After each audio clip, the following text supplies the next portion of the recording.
اب میں گزارش کروں گا قبلہ و کعبہ جناب سید توفیق علی موسوی النجفی صاحب سے کہ وہ ذب ممبر ہوں اور محمد آل محمد بلندتر صلوات اللہم صلی علی محمد نعرہ حیدری اور محمد آل محمد بلندتر صلوات اللہم صلی علی محمد آج قبلہ ہائی ٹیک ہے ماشاءاللہ سے مائیکروفون اب ان کے پاس ہر وقت رہتا ہے اور محمد آل محمد بلندتر صلوات اللہم صلی علی محمد نعرہ حیدری مومن ہم تو ہمیشہ کوالٹی کو ماننے والے ہیں کوانٹٹی کی ضروری نہیں ہے لیکن کم از کم احساس تو ہے کہ ہم مولا علی کے گھر میں بیٹھے ہوئے اور محمد آل محمد بلندتر صلوات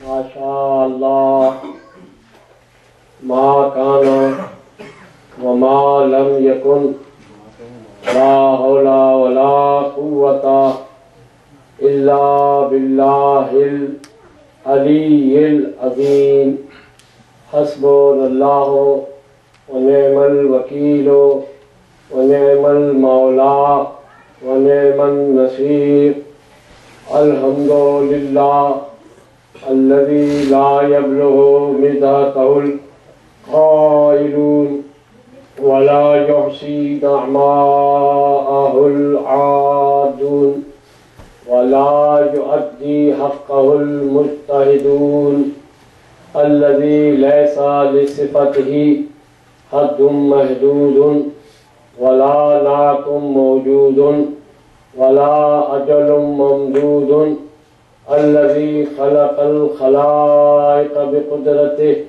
ونشر الرياح برحمته ووكد بالصخور ميدان أرضه أول الدين معرفته والصلاة والسلام على النبي المؤيد الرسول المصدق حبيب قلوبنا وطبيب نفوسنا وشفیع ذنوبنا الخاتم لما سبق والفاتح لما غلق ومعلن الحق ابو القاسم محمد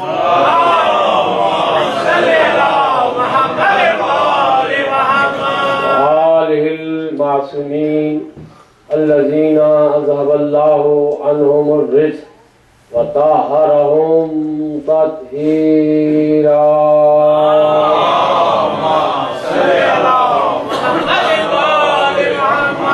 اللهم العن اول ظالم ظلم حق محمد وآل محمد وآخر تابع له على ذلك اللهم العن العصابة التي قاتلت الحسين وشايعت وبايعت وطابعت على قتله اللهم العنهم جميعا اما بعد قال الله سبحانه وتعالى في كتابه المبين بسم الله الرحمن الرحيم ومن يعظم شعائر الله فإنها من تقوى القلوب صدق اللہ العلی العظیم صلوات اللہم صلی علی محمد وآل محمد بے عنوان معرفت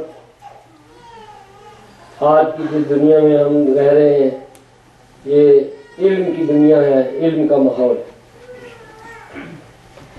ماشاءاللہ علم کی بات تو سمجھنے والے بیٹھے ہوئے ہیں ورنہ یہ جملے عام لوگوں میں ہم نہیں کہہ سکتے کیونکہ رسول پاک دنیا میں آئے تو انہوں نے قرآن کی آتے ہی دنیا میں تلاوت نہیں فرمائی ہمارے مولا دنیا میں آئے اور دنیا میں آتے ہی قرآن مجید کی تلاوت فرمائی۔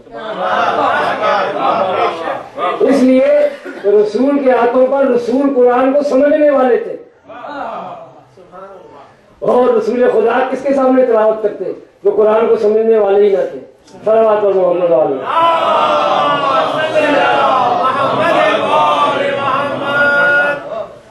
تو مولا نے جو لفظ دنیا میں آتے ہی سب سے پہلے سورہ مومنین کی پہلی آیت، سورہ مومنون پہلی آیت میں تلاوت فرمائی، اس کے الفاظ یہ ہیں، یہ چونکہ لوگ ہماری کمیونٹی کو حقارت کی نگاہ سے دیکھتے ہیں، تو میں اس کمیونٹی کی عظمت اللہ کے کلام سے بیان کر دوں۔ صلوات اور محمد علیہ۔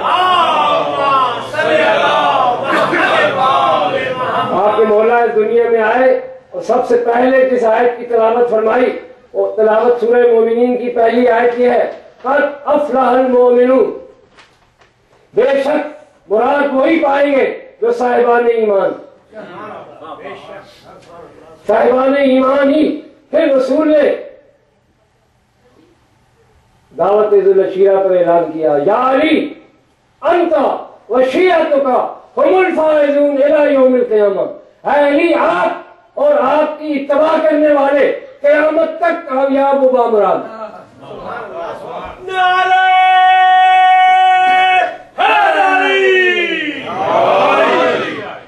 اور اللہ نے اپنے خلیل، جو اللہ سے محبت کرتا ہے اسے خلیل کہتے ہیں، اور اللہ جن سے محبت کرتا ہے اسے حبیب کہتے ہیں۔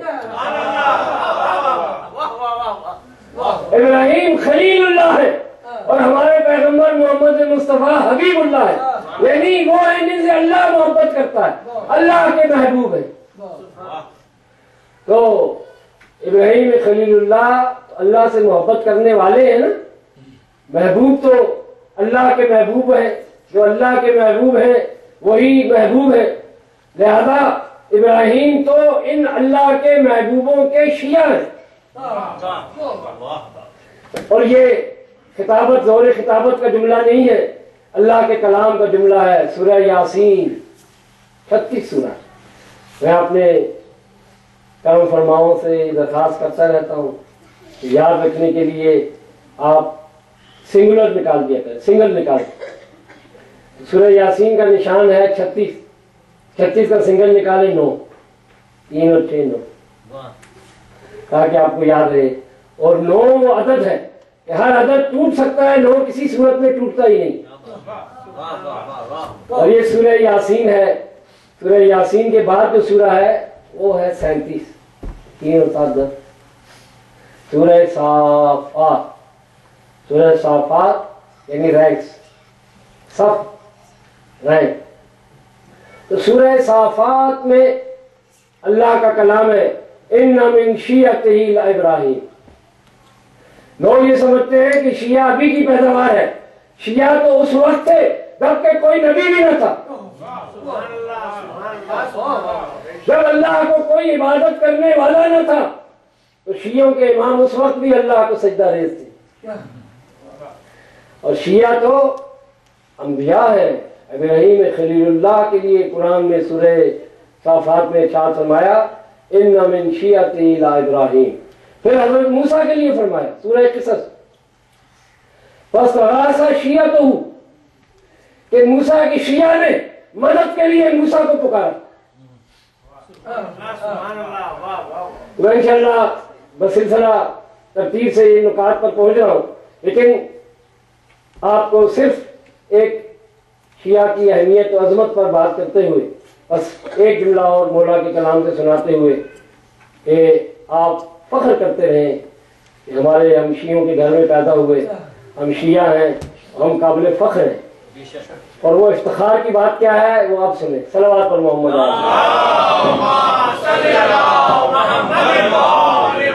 انشاءاللہ یہاں کی مجالس، ویکینڈ کی بھی مجالس ہیں، پھر انشاءاللہ مومنین کے گھروں کی بھی مجالس ہیں، تو میں انشاءاللہ مومنین کو اللہ شاد و آباد رکھے، انہوں نے اس کا موقع فراہم کیا ہے کہ آپ کی خدمت میں مولا کے یہ علوم پہنچاتے رہیں۔ صلوات پر محمد۔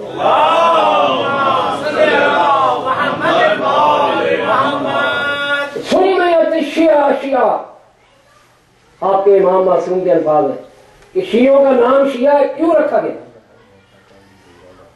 شیعوں کا نام شیعہ اس لیے رکھا گیا لأنہم خلقوا من اشعاعۃ نورنا، کہ وہ شیعہ ہمارے نور کی شعاعوں سے خلق کیے گئے۔ محمد و آل محمد نور ہے اور شیعہ ان کے نور کی شعاعوں کا نام۔ شعاعیں کبھی سورج سے جدا نہیں ہوتی، یہ یاد رکھنا۔ تو مولا فرماتے ہیں کہ شیعہ وہ ہوتے ہیں جو ہمارے نور کی شعاعیں ہوتے ہیں، انہیں شیعہ اس لیے کہتے ہیں کہ وہ ہمارے نور کی شعاعیں۔ اور جہاں پہ سورج ہوتا ہے وہیں اس کے ساتھ اس کی شعاعیں بھی ہوتی ہیں۔ آپ اپنا مرتبہ دیکھیں، اپنا مقام دیکھیں کہ جس مقام پر نور محمد و آل محمد ہے ان کے شیعہ اس کے ساتھ ساتھ۔ صلوات پر محمد و آل محمد۔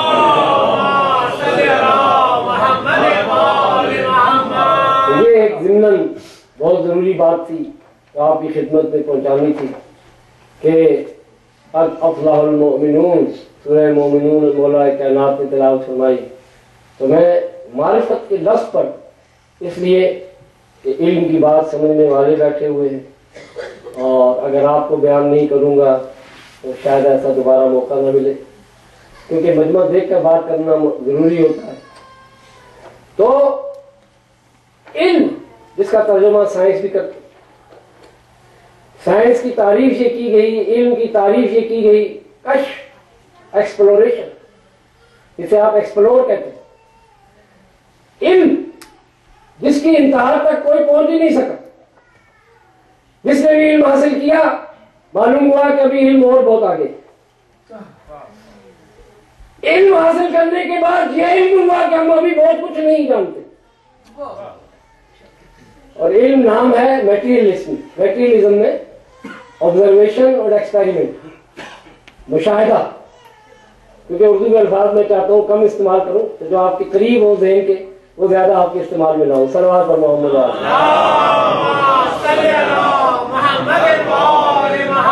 تو مشاہدے کا لفظ ذرا مشکل لفظ ہے، آبزرویشن۔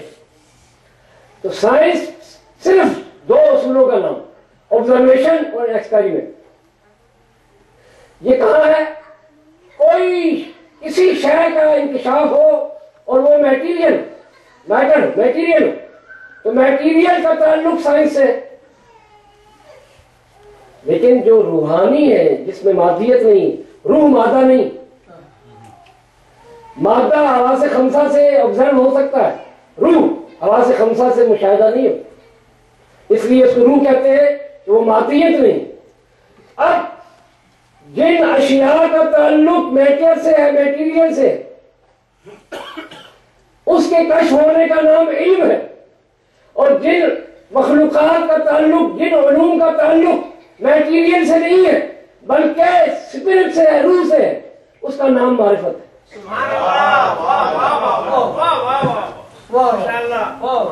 تو یہ خوش ڈرائی سبجیکٹ ہے، لیکن میں نے دیکھا کہ علم کی بات سمجھنے والے ہیں تو میرے سینے میں ہی کیوں رہ جائے، ظاہر کیوں نہ ہو جائے۔ صلوات محمد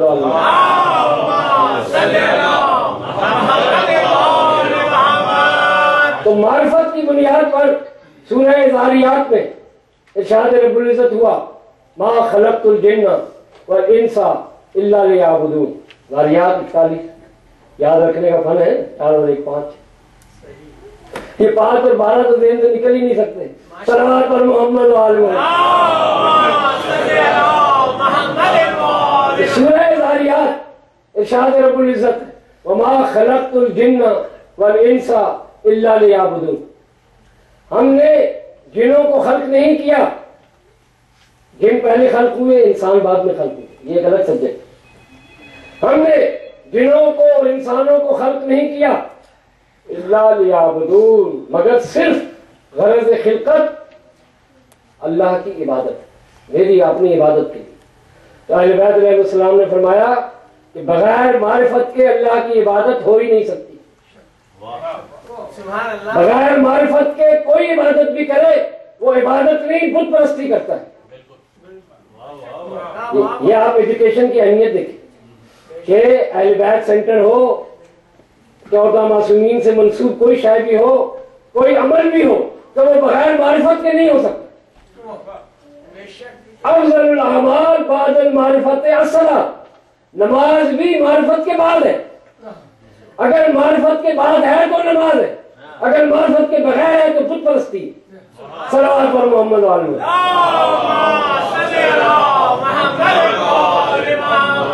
یہ تو میں موضوع کی اہمیت پر بات کر رہا ہوں. موضوع انشاءاللہ میں آپ کے وقت کے دوران ہی اس کو جاری کروں گا.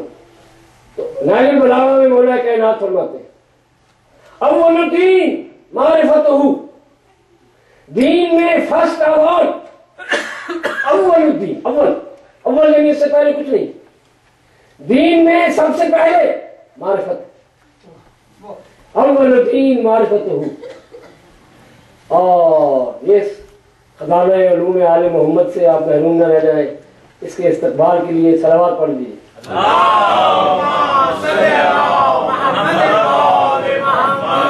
رب العزت ارشاد فرماتا ہے کن تو میں تھا، کنزم خزانہ، مخفیہ لیکن چھپا ہوا تھا، ہڈن. فاحببت تو فا جب بھی آتا ہے تو یہ بلا فصل کے لیے آتا ہے. سبحان اللہ سبحان اللہ سبحان جیسے کہا من کن تو مولا ہو فہذا علی المولا. لوگ یہ سمجھتے ہیں کہ ترجمہ یہ ہے جس کا میں مولا ہوں اس کا علی مولا ہے. یہ نہیں، ترجمہ اس کا عارفانہ. اب آپ کیونکہ معرفت کا معنی سمجھ گئے ہیں، عارفانہ بھی آپ کے ذہن کے قریب ہوتا جائے گا. عارفانہ مطلب یہ ہے کہ علی کو وہی مولا مانے گا جو دل سے مجھ محمد کو مولا مانے گا.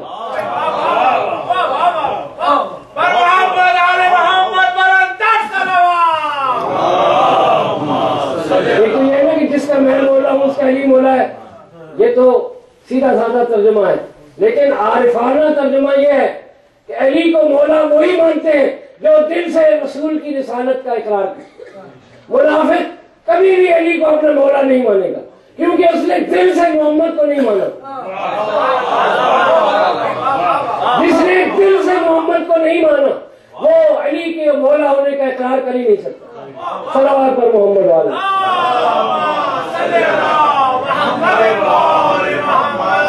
اور ہمارے مومنین اور ان کے تھرڈ جنریشن اس بات کو غور رکھے یہ خلیفہ بلا فصل کیوں کہتے ہیں، کہاں سے کہتے ہیں، اس کا سورس کیا ہے. اس کا سورس یہی کلام رسول ہے. موقع جدید پر کہا من کن تو مولا فہر. جب فا آ جاتا ہے تو یہ عربی گرامر میں اس کو تفریع کہتے ہیں، فرع، برانچ. اور لاجک میں اس کو منطق کہتے ہیں. عربی میں تراخی کے بغیر یعنی وقفے کے بغیر فا آتا ہے. یہ عربی زبان کا اصول ہے کہ جب فا آتا ہے تو اس کا معنی یہ ہے کہ بغیر کسی تراخی اور بغیر کسی وقفے کے، بغیر کسی فصل کے، بلا فصل. من کن تو مولا ہو، جو مجھ رسول کو مولا مانتا ہے فعلی. یہ بھی غلط، فعلی نہیں، فہذا علی المولا. ہاذا کیوں کہا کہ بلا فارمانے بلا فصل، جو مجھ کو رسول کو مولا مانتا ہے بلا فصل. یہ علی، یہ علی. یہ کیوں کہا؟ یہ اس لیے کہا کہ رسول جانتے تھے کہ اب ولایت اور مولائیت کا مسئلہ ہے، یہ کئی لوگ اپنے نام علی رکھ لیں گے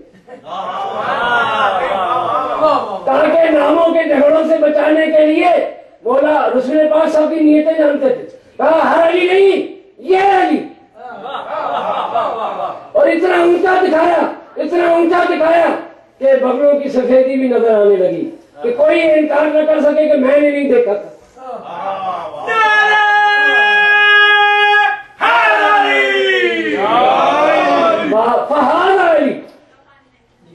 یہ والا علی مولا ہو. صلوات پر محمد والے.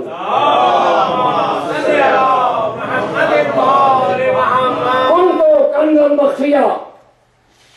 خدا فرماتا میں ایک چھپا ہوا خزانہ تھا لیکن چھپا ہوا تھا. فاحببت تو فوراً بلا فصل. احببت میں اللہ نے چاہت محبت کی. فخلقت الخلق اللہ نے محبت کی تو کیا کیا؟ اللہ نے محبت میں اتفاق آیا، یعنی بلا فصل محمد و آل محمد کو خلق فرمایا تاکہ میری معرفت کرا سکے۔ اللہ نے ہمیں محبت کا حکم دیا ہے تو اللہ نے خود بھی محبت کی ہے، ہمیں بھی محبت دیا ہے، محمد و آل محمد کی محبت کا حکم، اور خود بھی محمد و آل محمد سے محبت کی ہے کہ ان کی محبت میں اس کائنات کو خلق فرما دیا۔ صلوات پر محمد و آل محمد۔ معلوم یہ ہوا کہ غرض تخلیق ہی معرفت ہے۔ اب معرفت کی بھی کوئی غرض ہے؟ کوئی سمجھدار انسان بغیر کسی مقصد کے کوئی کام نہیں کرتا، بغیر حکمت کے کوئی کام نہیں کرتا۔ بغیر حکمت کے کوئی کام کرے اس کے دماغ پر شک کیا جاتا ہے کہ بھئی یہ بغیر حکمت کے کر رہا ہے، اس میں کیا ہے کہ دماغ میں کوئی خلل ہے۔ اللہ حکیم مطلق ہے، صاحب حکمت مطلق نے یہ اعلان فرما دیا کہ میں نے اس کائنات کو پیدا کیا معرفت کے لیے، اور معرفت کو کس لیے فرض کیا؟ معرفت کو اس لیے فرض کیا کہ محبت پیدا ہو۔ تو یاد رکھیں، جہاں معرفت ہوگی وہاں محبتیں ہوں گی، جہاں محبتیں ہوں گی جان لینا کہ وہاں معرفت کا اثر ہے۔ خالی معرفت کے دعوے نہیں، معرفت کا اثر ہے، اور جہاں پر عداوتیں ہوں گی جان لینا کہ وہاں معرفت نہیں ہے، علم نہیں ہے، گمراہی ہے۔ صلوات پر محمد والے۔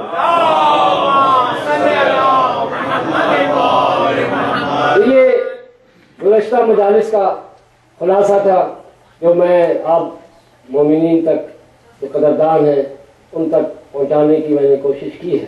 اب ہم اپنے اس عنوان سے جو آیت میں نے پڑھی ہے کہ خدا فرماتا ہے مَن یعظم شعائر اللہ فإنہا من تقوی القلوب، کہ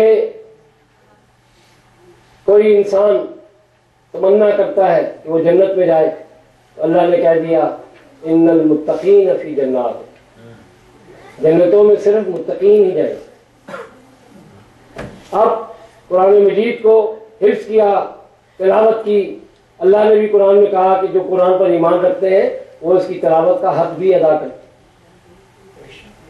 وہ قرآن سیکھتے بھی ہیں، اپنی اولادوں کو سکھاتے بھی ہیں، قرآن کی تعلیم اور علوم حاصل کرتے ہیں۔ ان کے لیے کیا کہا؟ ہدی للمتقین، قرآن انہی کو منزل مراد تک پہنچاتا ہے کہ جو متقین ہیں۔ پھر اللہ کہتا ہے ان اللہ یحب المتقین، اللہ انہی سے محبت کرتا ہے جو متقین۔ پھر فرمایا اللہ ولی المتقین، اللہ سرپرست ہے، پروٹیکٹ کرتا ہے، فیور کرتا ہے، سپورٹ کرتا ہے انہی لوگوں کو جو متقین ہیں۔ اللہ ولی المتقین۔ پھر فرمایا والعاقبۃ للمتقین، انجام بخیر انہی کا ہے جو متقین ہیں۔ پھر فرمایا انما یتقبل اللہ من المتقین، اللہ اپنے اعمال کو، اپنی نیکیوں کو صرف انہی سے قبول کرتا ہے جو متقین ہو۔ کل میں اس پر پوری تفصیل سے واقعہ سنا چکا ہوں، اگر وہ سناؤں گا تو نیا مقصد، نیا پوائنٹ بیان نہیں کر سکوں گا۔ صلوات پر محمد علیہ۔ اس آیت کے میں نیا پوائنٹ آج کا یہ ہے کہ رسول خدا کے پاس ایک اعرابی آیا اور کہنے لگا یا رسول اللہ، یہ لمبی چوڑی دعائیں ہمیں یاد نہیں رہتی، اور یہ بہت گہرے مسئلے بھی ہمیں سمجھ میں نہیں آتے، بڑی پیچیدگیاں، ہمیں کوئی آسان سی بات بتائیں کہ میں جنت میں داخل ہوں۔ میں جنت پر بھی کل تفصیلی بات کر چکا ہوں، تو میں جنت میں داخل ہو جاؤں، کوئی عمل بتائیں۔ رسول نے فرمایا صلی المکتوبات، اللہ نے جو فرائض مقرر کیے ہیں ان فرائض کو ادا کرو۔ سب سے پہلی چیز مکتوبات کو، فرائض کو ادا کرو۔ سم، روزے رکھو۔ وغسل للجنابہ، نجس ہو جاؤ تو غسل کرو۔ اور حب علی و اولاد، علی اور اس کی اولاد کی محبت کرو، جنت کے جس دروازے سے چاہو داخل ہو جاؤ۔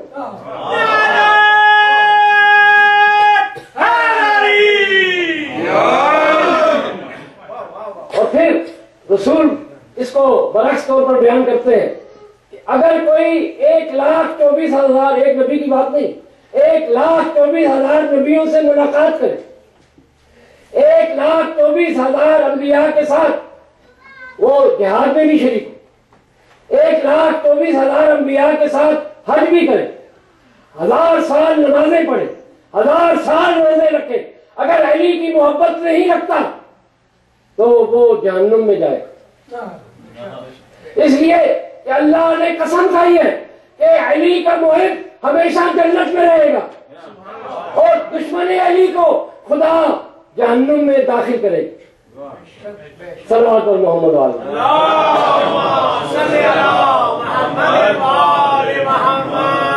اب رسول مولا کائنات کی دعا ہے.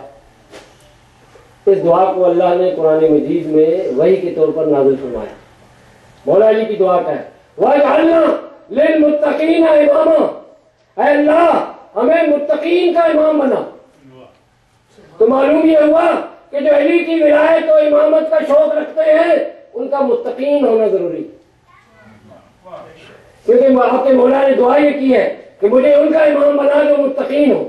تو اب آسان ہو گیا کہ اب متقین کون ہے؟ اب متقین وہی ہیں کہ جن کا امام علی بن ابی طالب.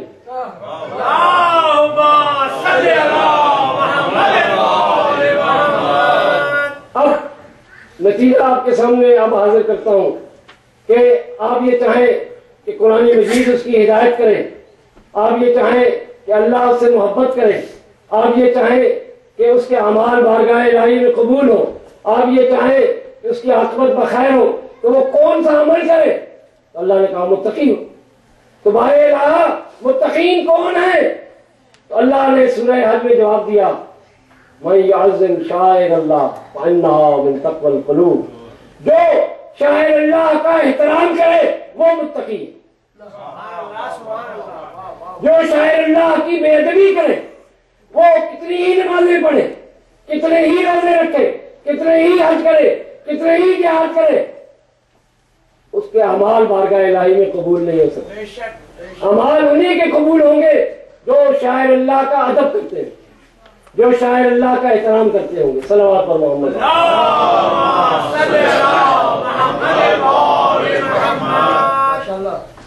تو اللہ نے ابلیس کے لیے کہا انی خالقم بشرا من طین، میں بشر کو مٹی سے بنا. اور سورہ آل عمران میں کہا ان مثل عیسیٰ عند اللہ کمثل آدم خلقہ من تراب، کہ آدم کو اللہ نے مٹی سے پیدا کیا. بارے اللہ خلقت آدم میں پانی بھی تھا، ہوا بھی تھی، آگ بھی تھا، تراب ہی کو کیوں ذکر کیا؟ اللہ کا پیغام دینا مقصود تھا کہ جو تراب کا آدم کا منکر ہو وہ ابلیس، اور جو تراب کا منکر ہو وہ بھی ابلیس.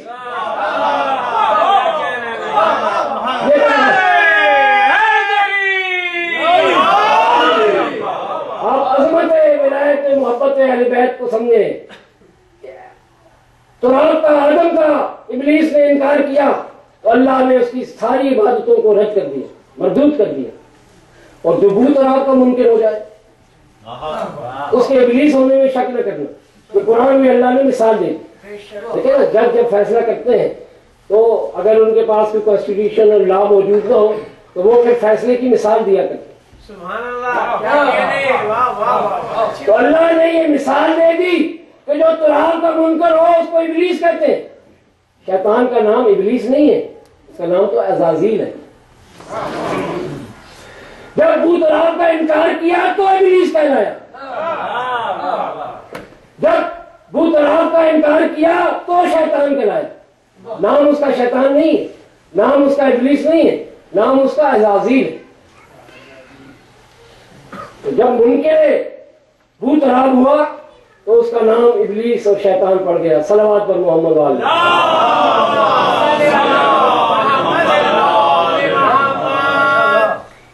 تو ابلیس نے، خدا کہتا ہے کہ جب میں نے آدم کو خلق کیا اور انسان آدم میں نے اپنی روح ڈالی اور میں نے فرشتوں سے کہا تم سجدہ کرو.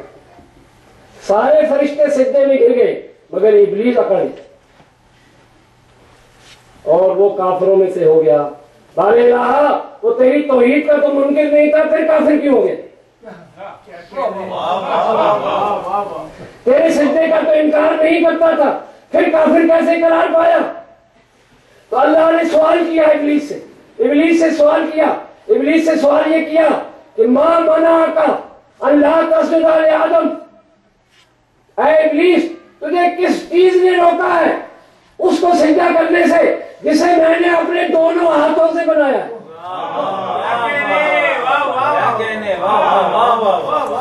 جسے میں نے اپنے دونوں ہاتھوں سے بنایا ہے اس کو سجدہ کرنے سے تجھے کس نے روکا؟ تو قرآن پڑھنے والوں, قرآن کے حفظ کرنے والوں, ہمیں وہ خدا بتاؤ جس کے دو ہاتھ ہوں.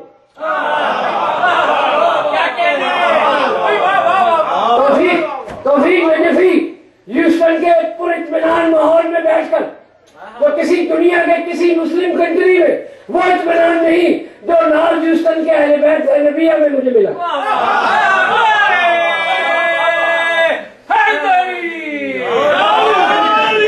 زینبیہ نارتھ ہیوسٹن میں یہ چیلنج کرتا ہوں کہ یا تو اس آیت کو قرآن سے نکال کر دکھا دو کہ خدا کہتا ہے ابلیس تجھے کس نے منع کیا؟ جس کو میں نے دونوں ہاتھوں سے بنایا اس کو سجدہ کرنے سے تجھے روکا کس نے؟ تو انکار کر دو کہ قرآن میں یہ آیت ہی نہیں ہے. اگر انکار نہ کر سکو تو اس کا جواب دو کہ اللہ کے وہ دو ہاتھ کون ہیں؟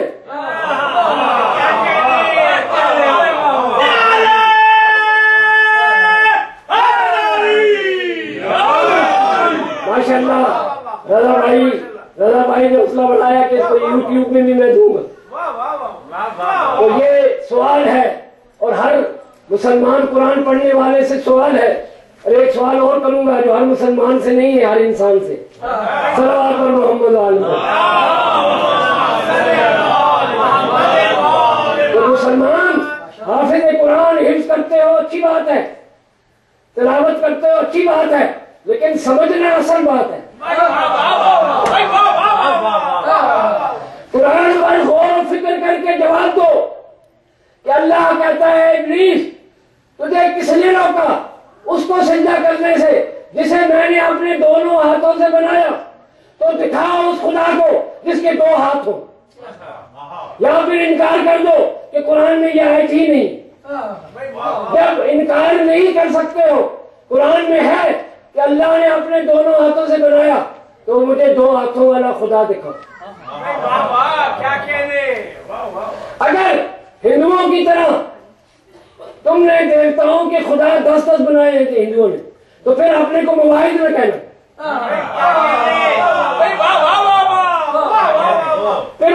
پھر دوسروں کو کچھ کافر کہنا چھوڑ دو, اپنی توحید پرستی پر غور کرو.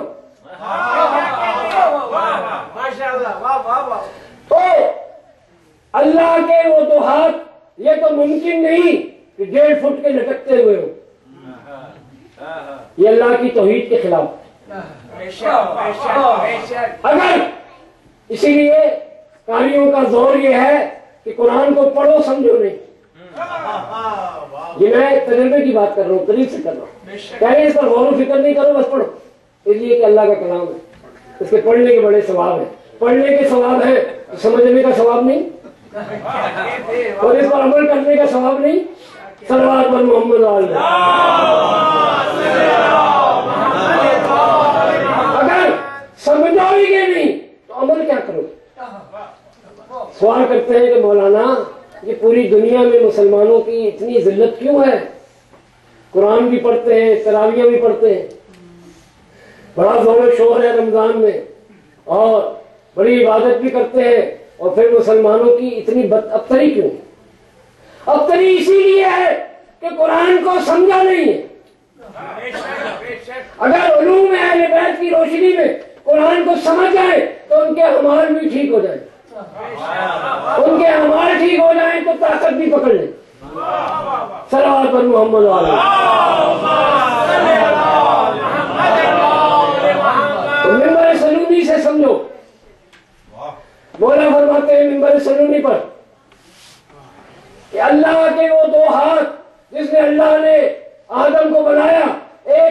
محمد مصطفیٰ، دوسرا ہاتھ علی مرتضیٰ،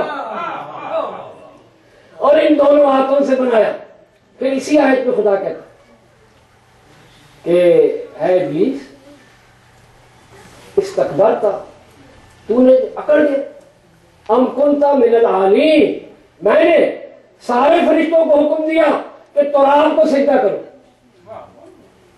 کیونکہ اس کی سلب میں بو تراب ہے، اس کی پیشانی میں نور اہل بیت ہے، اور تم نے انکار، تو اکڑ گیا کہ میں اللہ کے علاوہ کسی کو سجدہ نہیں کروں گا، تو سب سے بڑا توحید پرست تو ابلیس ہو گیا۔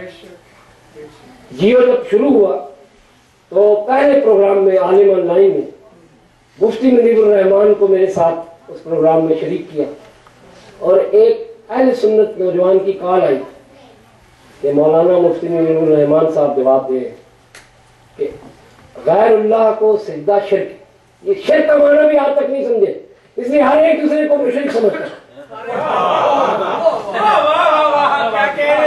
فیضان اہل بیت سے آج آپ کو شرک ہی کی تفصیل کر دیں گے، صلوات محمد علیہ۔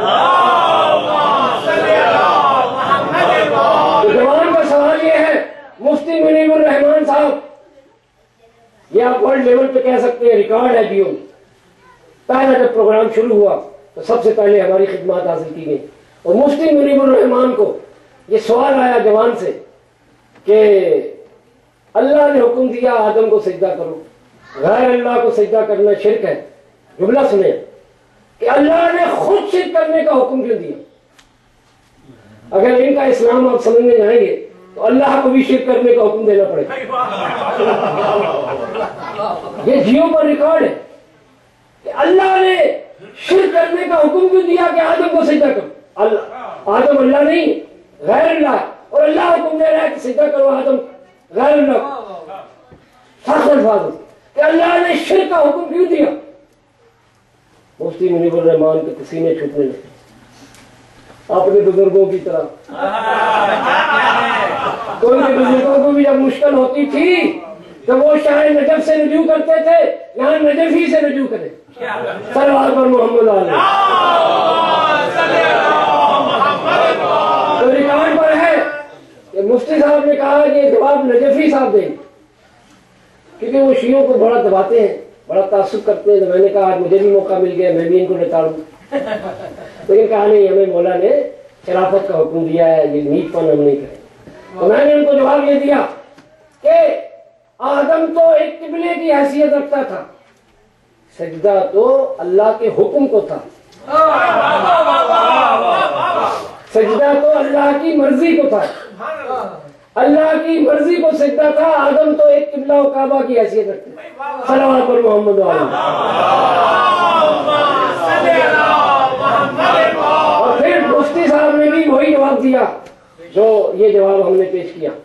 تو اب یہ مسئلہ اتنا نازک ہے کہ اگر نہ سمجھے تو کیسے جواب لائیں گے؟ کہ اللہ کہتا ہے قرآن میں ہے، اے ابلیس کیا تو عالین میں سے تھا، تو نے سجدے سے انکار کیا، میں نے عالین کو آدم کے سجدے کا حکم نہیں دیا تھا، کیا تو ان عالین میں سے تھا؟ تو وہ عالین کون ہے؟ بولا آپ کو سلامت رکھے، بڑا علوم علی محمد سے خزانہ آپ کو دے رہا ہوں، صلوات پر محمد علیہ۔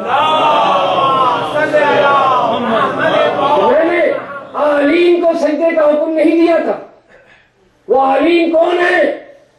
تو فرمایا معصوم نے، امام نے فرمایا کہ عالین وہ ہیں کہ جب تک کسی مخلوق نے معبود کو سجدہ نہ کیا تھا، سب سے پہلے ہم محمد و آل محمد نے سجدہ کیا۔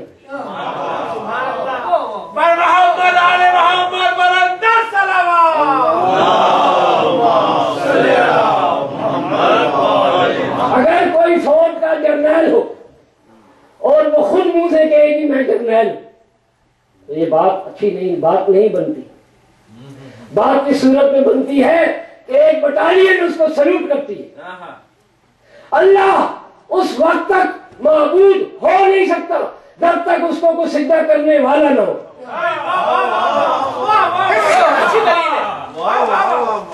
اگر سیکنڈ کے ہزارویں حصے میں بھی اللہ سجدے سے خالی رہ جائے تو وہ معبود نہیں رہ سکتا۔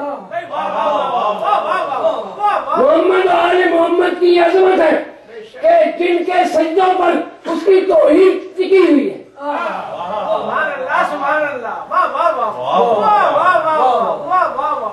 وہ قدیم ہے معبود ہونے میں، اور یہ قدیم ہے سجدہ ریز ہونے میں۔ اب یہ بھی آپ کو سنا دوں، سکڑے ہوئے ذہن یہ کہتے ہیں اس کا مطلب ہے اللہ محتاج ہو گئے۔ بس یہ سکڑے ہوئے لفظ یاد رکھیے گا، آپ کی انگریزی میں بڑا اچھا لفظ ہے نیرو مائنڈیڈ۔ نیرو مائنڈیڈ کی پہچان یہ سکڑے ہوئے ذہن، ایک ہے کھلے ذہن، لبرل براڈ مائنڈ۔ تو جو سکڑے ہوئے ذہن ہیں فوراً یہ کہتے ہیں کہ بھائی اس کا مطلب ہے اگر اللہ کو سجدہ نہ ہو تو اس کی توحید ہی نہیں ٹکے گی، تو اللہ محتاج ہو گیا سجدے کا، محمد و آل محمد کے سجدے کا نہیں۔ ایک جنرل کا نشان حیدر اس کے لیے فخر ہے۔ ابھی ٹھہریے گا، غور سے سنیے۔ ایک جنرل کے لیے نشان حیدر اس کے لیے فخر ہے، اور سجدہ خدا کی توحید کا شاہد ہے۔ خدا سجدوں کا محتاج نہیں بلکہ سجدے اس کی توحید کے گواہ ہیں۔ یہ سجدہ گواہی دیتا ہے کہ وہ معبود ہے۔ بولا آپ کو اس کا اجر عطا فرمائے۔ سجدہ گواہی دیتا ہے کہ وہ جس طرح سجدہ اللہ کا اعزاز ہے، اللہ کا افتخار ہے، اللہ کا افتخار اس کو سجدہ ہوتا ہے، وہ لائق عبادت ہے، وہ لائق معبود ہے۔ لیکن لائق عبادت ثابت کب ہوگا؟ جب اس کو کچھ سجدہ کرے۔ باریک پوائنٹ یہ ہے کہ اگر ایک سیکنڈ کے 1000ویں حصے میں بھی وہ سجدے سے خالی رہ جائے تو معبود نہیں رہ سکتا۔ اس جملے کو کبھی ذہن سے مت جانے دیجیے گا، عظمت اہل بیت کے لیے۔ تو جب سے وہ سجدے لے رہا ہے اس وقت سے یہ اس کو سجدہ لے صلوات پر محمد علیہ۔ تو عالین وہ ہے کہ تمام مخلوقات سے پہلے جس نے اللہ کو سجدے کی۔ اللہ کو عالین وہ ہے کہ اللہ کو سیکنڈ کے 1000ویں حصے میں بھی سجدوں سے خالی نہ چھوڑا۔ اب آپ صاحب شعور انسان بیٹھے ہوئے ہیں، آپ یہ بتائیں کوئی آدمی اتنی محنت کرے، اتنی کوشش کرے کہ ازل سے لے کر ابد تک خدا کو سجدوں سے خالی نہ چھوڑے، اللہ کیا ان کا اجر ضائع کر دے؟ بغیر آل محمد کی فلسفی سمجھے تو آل محمد نے اللہ کو سجدے سے خالی نہ چھوڑا، اللہ نے محمد و آل محمد کو کبھی درود سے خالی نہ چھوڑا۔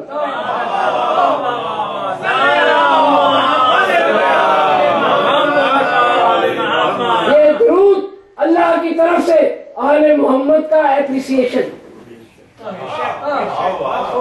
اہل بیت کی قدر شناسی، اہل بیت کے حق کی قدر کرنے کے لیے اللہ نے یہ کہا۔ اب درود پر بھی آپ ماشاءاللہ توجہ دے رہے ہیں، میں مسائل پر جاتا ہوں، میرا مضمون پھر ابھی جاری۔ میں نے تو خیال کیا تھا کہ ایک ہی مجلس میں یہ سارا مضمون پڑھ دوں گا، لیکن آپ توجہ دے رہے ہیں، مولا آپ کے علم میں، محبت اہل بیت میں اور اضافہ فرمائے۔ صلوات پر محمد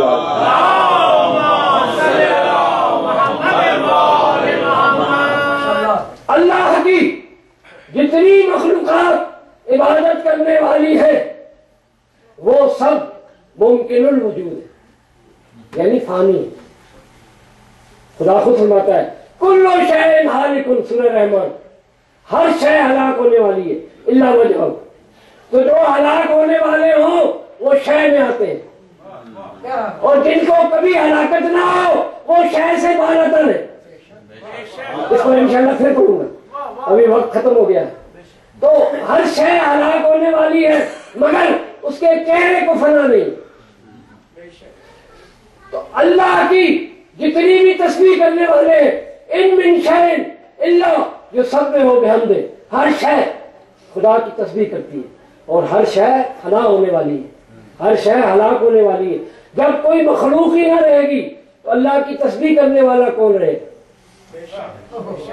لیکن محمد و آل محمد کا ذکر ابد تک ہمیشہ باقی رہے گا۔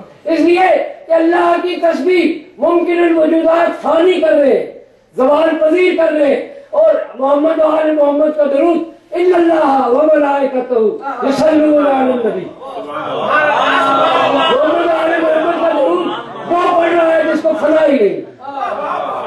تو محمد و آل محمد کے حق کی اللہ نے یہ قدردانی کی کہ ان کے ذکر کو لازوال کر دیا۔ جب اس کائنات کے خالق نے، کریٹر نے ان کے ذکر کو لازوال کر دیا، اب یہ سکڑے ہوئے ذہن والے کیسے بتا سکتے ہیں؟ صلوات پر محمد والے۔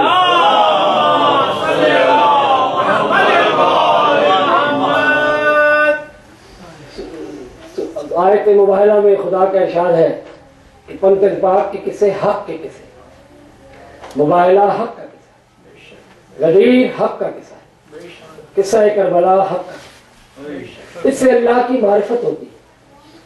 امام حسین علیہ السلام کی مدینے سے روانگی کوئی معمولی بات نہیں۔ اگر حسین جنگ کرنے کے لیے مدینے سے روانہ ہوتے تو 16 دن کے بچے، آپ تو 6 مہینے کہتے ہیں نا ذاکر، لیکن جب مدینے سے روانہ ہونے لگے تھے تو شیرخوار یزغر 16 دن کے، 16 دن کے بچے کو میدان جنگ میں لے جانے کی کیا ضرورت تھی؟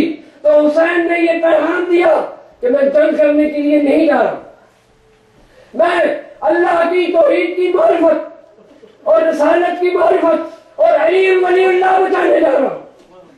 میں اپنے شیعہ مومنین کو یہ پیغام دیتا ہوں کہ کربلا کا مقصد، واقعہ کربلا کا مقصد علی ولی اللہ کو بچانا تھا، ورنہ قرآن کی تلاوت تو کرتے تھے، نمازیں بھی پڑھتے تھے، روزے بھی رکھتے تھے، حج بھی کرتے تھے، لیکن علی ولی اللہ کے منکر تھے۔ تو امام نے اپنے بچوں کو قربان کر دیا اس لیے کہ علی ولی اللہ قیامت تک باقی رہ جائے، اس کی عظمت باقی رہ جائے۔ عزادارو، مدینہ میں وہ جگہ ہے جہاں بہن علی اصغر اپنے بھائی علی اکبر کو یاد کر کے رویا کرتی تھی۔ اب مولا حسین جب مدینے سے روانہ ہونے لگے، تو آپ نے سارے افراد بنی ہاشم کو اپنے نانا کی قبر پر لے کر آئے۔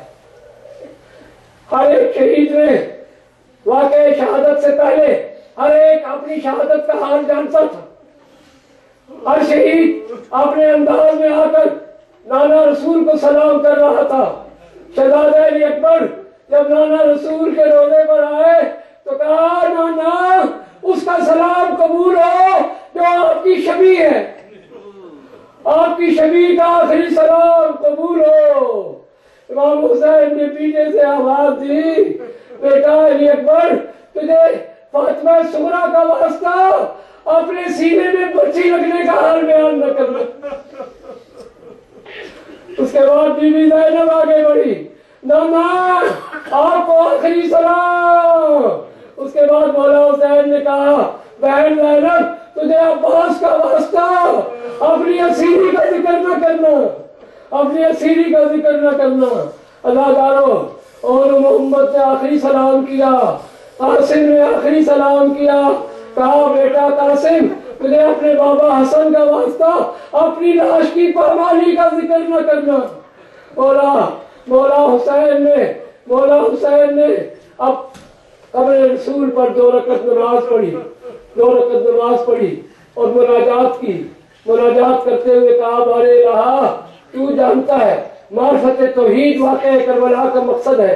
مولا حسین کہتے ہیں، بارے الہ تو جانتا ہے کہ مجھے نیکیوں سے محبت ہے، برائیوں سے نفرت ہے، اور میں برائیوں کو مٹانے کے لیے اور نیکیوں کو نافذ کرنے کے لیے میں اپنا بڑا گھر اجاڑ رہا ہوں، میں مدینے سے روانہ ہو رہا ہوں۔ اسی عالم میں امام حسین، آپ کے مولا حسین، خواب میں نیند آ گئی، خواب میں نانا کو دیکھا۔ نانا نے کہا، بیٹا حسین اللہ کی مشیت یہی ہے کہ تو اس کی راہ میں ذبح ہو جائے، تیرے بچے یتیم ہو جائے اور تیری اہل بیت قیدی ہو کر بازاروں اور درباروں میں رسوائی کی ہو۔ عزادارو، مولا حسین اپنے بانا رسول کی قبر سے الوداع ہونے کے بعد اپنی ماں کی قبر پہ آئے. مورخ لکھتے ہیں کہ بعد نانا کی قبر پر ایک دفعہ گئے تھے, ماں کی قبر پر حسین 3 دفعہ الوداع ہونے گئے. اماں آخری سلام. میں مدینے کے احترام میں کہ نانا کے شہر کی بے حرمتی نہ ہو, میں خود مدینہ چھوڑ کے جا رہا ہوں. عزادارو, تاریخ نے کیا جملہ لکھا, 3 دفعہ مولا حسین اپنی ماں کی قبر سے الوداع کرنے آئے, اور اپنی ماں کی قبر کو الوداع کرنے اس طرح آئے جس طرح بچہ اپنی ماں کی گود میں دوڑ کر جاتا ہے. دوڑ کر اپنی ماں کی قبر میں اپنی ماں کی قبر سے لپٹ گئے. عزادارو, دل تھام کر مسائل کا یہ جملہ سننا, اور جب کبھی بھی اہل بیت پر آنسو آنا تو ان جملوں کو یاد کر کے مجھے دعا دینا. وہ جملے یہ ہیں کہ مولا حسین نے عباس علمدار کو قلم دیا, کاغذ دیا, اور کہا کہ شہداء کی فہرست لکھنا شروع کرو. غازی عباس نے جب یہ قلم پکڑا, مولا نے نام لکھوانا شروع کیے تو غازی کے ہاتھ سے قلم گر گیا, مولا حسین کے قدموں میں گر گیا. مولا حسین نے قلم کو اٹھایا اور فرمایا انا للہ و انا الیہ راجعون, اور شہداء کے نام لکھوانا شروع کیے. مسائل کا یہ جملہ یاد رکھنا, کبھی نہ بھولنا. ایک بچی فاطمہ صغرا دروازے سے باہر آ گئی, چوکھٹ سے باہر آ گئی. وہ اس انتظار میں تھی کہ ان قافلے میں جانے والوں میں میرا نام نہیں ہوگا.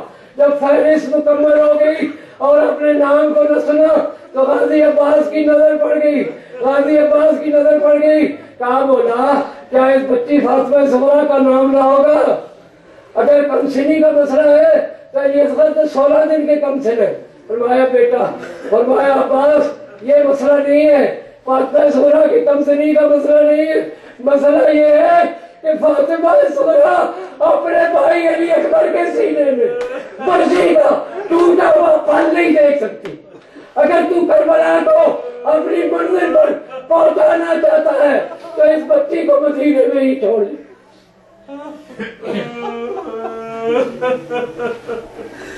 لعنت اللہ علی القوم الظالمین.